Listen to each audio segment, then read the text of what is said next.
बिल्कुल वैभव, अभी तक आप वन नेशन वन इलेक्शन का जिक्र कर रहे थे, इसको लेकर भी राजनीति हो रही है, लेकिन इधर वक्फ बोर्ड संशोधन बिल को लेकर भी खूब राजनीति हो रही है। हालांकि आज 2 दिवसीय जेपीसी की बैठक है और आज इस बिल को स्टेक होल्डर्स के सामने रखा जाएगा। 2 दिवसीय दिल्ली में बैठक होने जा रही है, क्योंकि इससे पहले भी लगातार बयानबाजियां हुई हैं। वक्फ संशोधन बिल को लेकर के तमाम सवाल उठाए गए हैं।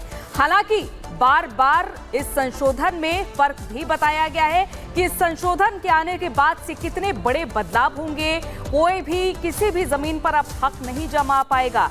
तो ऐसे में अब ये बड़े बदलाव के चलते जेपीसी की बैठक भी होनी है, स्टेक होल्डर्स के सामने बिल रखा जाएगा।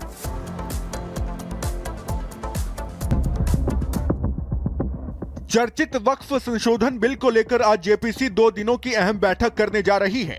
ये बैठक आज से दिल्ली में शुरू होगी। बैठक में वक्फ संशोधन विधेयक को स्टेक होल्डर्स के सामने रखा जाएगा। ये अहम बैठक संसद भवन परिसर में सुबह 11 बजे होगी।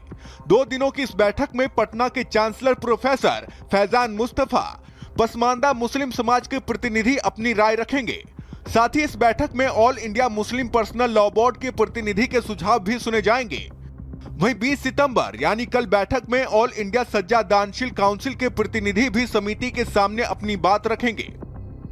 जेपीसी को अब तक 84 लाख सुझाव मिले हैं और 70 बॉक्स में लिखित सुझाव आए हैं। कई मुस्लिम संगठनों ने वक्फ बिल पर आपत्तियां जताई हैं। वक्फ बिल पर पहले 3 दिनों की बैठक होनी थी, लेकिन गणेश चतुर्थी और ईद ए मिलाद होने के कारण बैठक 18 सितंबर को नहीं हो सकी थी और अब बचे हुए 2 दिनों में इस बिल को लेकर चर्चा की जाएगी।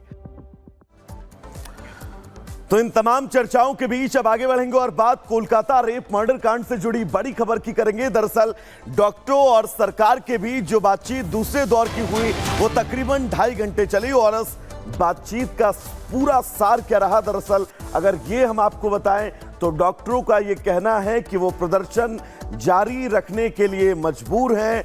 सभी मांगों पर अभी सरकार से सहमति नहीं बनी है। करीब 2.5 घंटे की बैठक जिसमें अस्पतालों की सुरक्षा को लेकर भी विस्तृत रूप से चर्चा की गई है।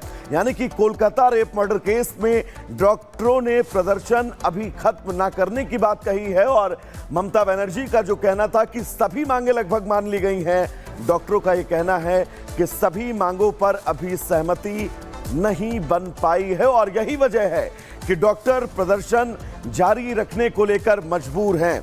तो बड़ी खबर उस बीच आपको बता दें, पश्चिम बंगाल से जुड़ी ये बड़ी खबर है। डॉक्टरों और सरकार के बीच 2.5 घंटे की ये दूसरे दौर की बैठक, दूसरे दौर की बातचीत में ये तय किया गया कि अब आगे स्थितियां क्या कुछ होंगी और अपनी इस लड़ाई को और कितना मजबूत करना है। और इधर यूपी के गाजीपुर में ट्रेन डिरेल करने की साजिश का बड़ा पर्दाफाश हुआ है और पुलिस ने इस मामले में एक्शन लेते हुए एक आरोपी को पकड़ लिया है। आरोपी आशीष गुप्ता ने इस मामले में स्वीकारा है कि उसने इस पूरी साजिश को अंजाम देने की कोशिश की थी। 2 दिन पहले ही डिरेल करने की साजिश रची गई थी। पुलिस ने एक आरोपी को इस मामले में गिरफ्तार किया है और वो तस्वीरें हम आपको दिखा रहे हैं।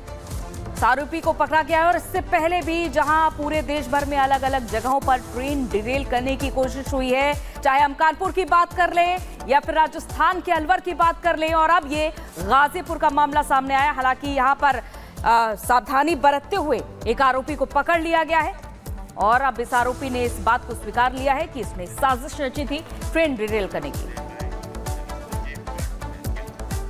तो चलिए दर्शकों, गुड मॉर्निंग भारत में आगे बढ़ेंगे और बात उत्तर प्रदेश के बहराइच जिले की करेंगे, जहां पर भेड़िए का आतंक थमने का नाम नहीं ले रहा है। आपको बता दें, भेड़िए ने एक बकरी को निवाला बनाया है, जिसके बाद से ग्रामीणों में दहशत बरकरार है।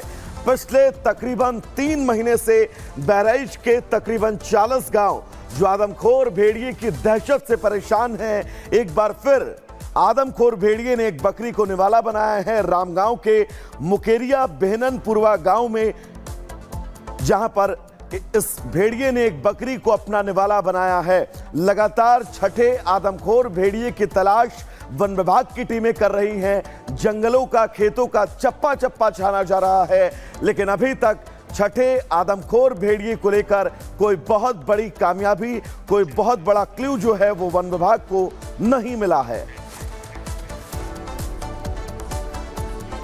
और चलिए अगली बड़ी खबर सामने आ रही है बिहार के नवादा से, जहां पर दबंगों का कहर देखने को मिला और यहां दबंगों ने एक पूरी बस्ती को आग के हवाले कर दिया, जहां 80 घर जलकर राख हो गए हैं। इसके बाद से बिहार प्रशासन और पुलिस हरकत में आए और इस मामले में एक्शन लिया गया है। इसी से जुड़ी रिपोर्ट आपको दिखाते हैं।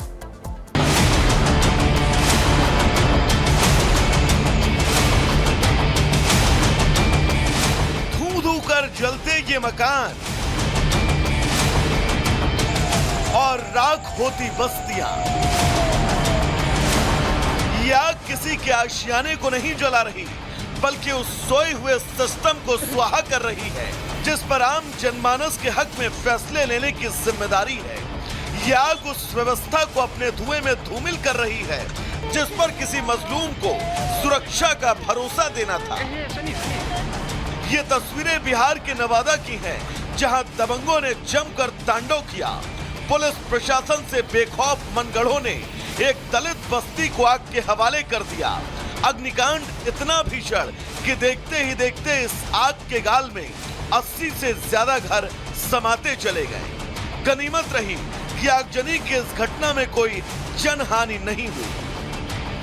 घटना बड़ी है तो सवाल उठना भी लाजमी था। तेजस्वी यादव ने सीधा वार सुशासन बाबू पर कर डाला और बिहार सरकार को महाजंगलराज घोषित कर दिया। तेजस्वी ने पोस्ट करते हुए लिखा, महाजंगलराज, महादानवराज, महाराक्षस राज। नवादा में दलितों के 100 से ज्यादा घरों में आग लगाई गई। नरेंद्र मोदी और नीतीश कुमार के राज में बिहार में आग ही आग। मुख्यमंत्री नीतीश कुमार बेफिक्र, एनडीए के सहयोगी दल बेखबर। गरीब जले मगर इन्हें क्या। दलितों पर अत्याचार बर्दाश्त नहीं होगा। फिलहाल अब पूरी बस्ती को छावनी में तब्दील कर दिया गया है। पुलिस प्रशासन के आला अधिकारी घटना पर नजर बनाए हुए हैं। कुछ लोगों द्वारा आरोप लगाया जा रहा है कि अतिरिक्त लगाया गया, तो उनकी हम लोग जाँच कर रहे हैं और जाँच करके नियमानुसार करेंगे। गोली की फायरिंग की बात आ रही है, हाँ, उस पर भी पुलिस जाँच करेगी। घटना का कारण क्या है सर? घटना का कारण प्रथम दृष्टया में लगता है कि कुछ भूमि विवाद का मामला है। शुरुआती जांच में पूरा मामला जमीन विवाद से जुड़ा बताया जा रहा है, लेकिन यहाँ सवाल उठता है कि आखिर वो कौन लोग हैं जिनकी हिम्मत इतनी बढ़ जाती है कि वो एक साथ इतने घरों को आग के हवाले कर देते हैं। सवाल ये भी कि बिहार में जिस सुशासन के दम पर नीतीश बाबू सत्ता पर काबिज हुए थे, क्या 15 साल बाद उनके दावों में कुछ ढील पड़ चुकी है, या फिर दबंगों के मन में प्रशासन का खौफ खत्म हो चुका है। ब्यूरो रिपोर्ट और रिपब्लिक भारत। तो चलिए अब आगे बढ़ेंगे और बात राजस्थान के दौसा से आ रही एक महत्वपूर्ण खबर की करेंगे। दरअसल दौसा में एक 2 साल की बच्ची जो है वो बोरवेल में गिर गई, जिसके बाद लगातार शासन प्रशासन की बड़ी टीम इस वक्त स्पॉट पर मौजूद है। रेस्क्यू ऑपरेशन जारी है और पूरी कोशिश यही है कि इस बच्ची को जल्द से जल्द बोरवेल से बाहर निकाला जाए। उस रेस्क्यू ऑपरेशन की तस्वीर भी हम आपको दिखा रहे हैं, जहां पर 2 साल की बच्ची गिरी है। मौके पर आला अधिकारी मौजूद हैं। बांदीकुई इलाके का ये पूरा मामला। भाई साफ हवा पीरी एसडीआरएफ और एनडीआरएफ की टीम है जो कि मौके पर रेस्क्यू ऑपरेशन कर रही है। इसके अलावा आप पीछे भी जैसा कि देख सकते हैं कि जब हमें घटना की जानकारी हुई थी तो मौके पे पीएचडी और पीडब्ल्यूडी की टीम को भेज दिया था कि हमें वर्टिकल और हॉरिजॉन्टल ड्रिलिंग करके यदि हमें रेस्क्यू करने की आवश्यकता पड़े तो वो साथ में करें। इसके अलावा बच्चे के पास हमने ऑक्सीजन सप्लाई के लिए जो है मेडिकल की टीम हमारी यहाँ पर आ गई थी और बच्चे को हम खाना देने का भी प्रयास कर रहे हैं।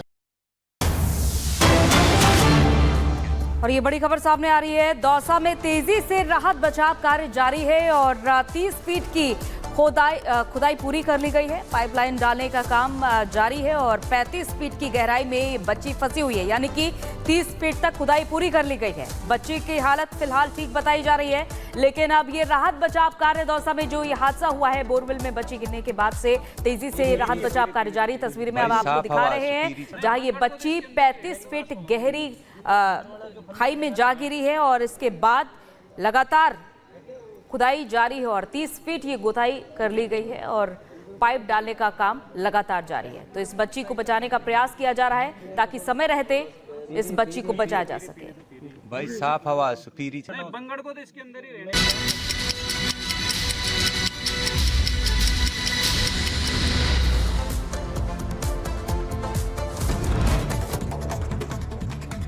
आज जम्मू कश्मीर के दौरे पर रहेंगे पीएम मोदी। श्रीनगर में रैली को करेंगे संबोधित। 30,000 से ज्यादा पार्टी कार्यकर्ता होंगे शामिल।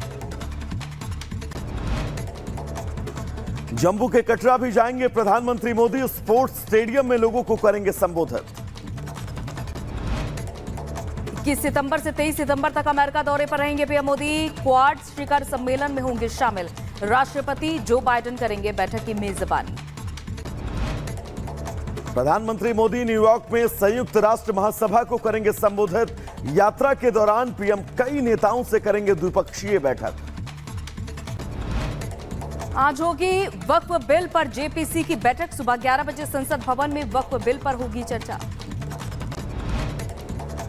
एक देश एक चुनाव का प्रस्ताव कैबिनेट से मंजूर